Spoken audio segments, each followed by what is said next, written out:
నుంచి 2 రోజుల పాటు ఏపీ సీఎం చంద్రబాబు అధ్యక్షతన కలెక్టర్ల సమావేశం జరగబోతుంది. సెక్రటేరియట్ లో జరగబోతున్న ఈ సమావేశంలో మంత్రులతో పాటు అన్ని జిల్లాల కలెక్టర్లు, ఎస్పీలు పాల్గొనబోతున్నారు. గత 6 నెలలుగా ప్రభుత్వం చేపట్టిన అభివృద్ధి సంక్షేమ కార్యక్రమాలు, స్వర్ణాంధ్ర విజన్ 2047 డాక్యుమెంట్, నూతనంగా తీసుకొచ్చిన పాలసీల వంటి అంశాలపై అధికారులకు సీఎం చంద్రబాబు దిశానిర్దేశం చేయబోతున్నారు.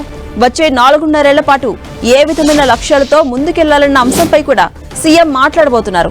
26 జిల్లాల కలెక్టర్లు, 40 శాఖల అధిపతులతో జరిగే ఈ సమ్మిట్ లో వారి అభిప్రాయాలను కూడా సీఎం చంద్రబాబు తెలుసుకోబోతున్నారు.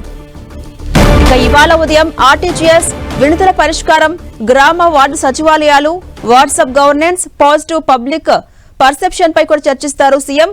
ఇక మధ్యాహ్నం నుంచి వ్యవసాయం, పశుసంవర్ధక, హార్టికల్చర్, పౌర సరఫరాలు, అడవులు, జల వనరులు, Panchayati Raj, rural water supply, SERP, పట్టణాభివృద్ధి, సిఆర్డీఏ, శాంతి భద్రతల వంటి అంశాలపై చర్చిస్తారు. ఇక రేపు 2వ రోజు పరిశ్రమలు, ఐటీ, ఇండస్ట్రీస్ అండ్ ఇన్వెస్ట్మెంట్స్, విద్యుత్, మానవ వనరులు, ట్రాన్స్పోర్ట్, రోడ్లు, భవనాలు, housing, health, SC, ST, BC, minority, మహిళా సంక్షేమం, revenue, excise, mines, district development plans, ఇతర అంశాలపై అధికారులతో సీఎం చంద్రబాబు చర్చిస్తారు. ఇక రెవెన్యూ సమ్మిట్ లో వచ్చిన సమస్యలు, చేసిన పరిష్కారాలు, పింఛన్ల తనిఖీ వివరాలను కూడా జిల్లా కలెక్టర్లను అడిగి తెలుసుకోబోతున్నారు సీఎం.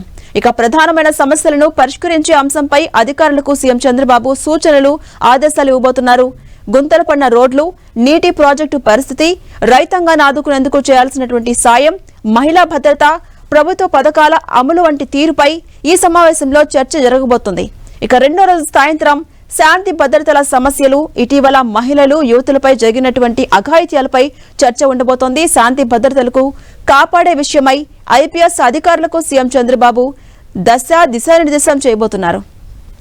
ఇక దీంతో పాటు గత సర్కార్ హయాంలో టీడీపీ నేతలపై పెట్టిన కేసులు, సోషల్ మీడియాలో వ్యక్తిగతంగా చేసిన దూషణలకు సంబంధించిన కేసులపై చంద్రబాబు, హోంమంత్రి అనిత మాట్లాడబోతున్నారు.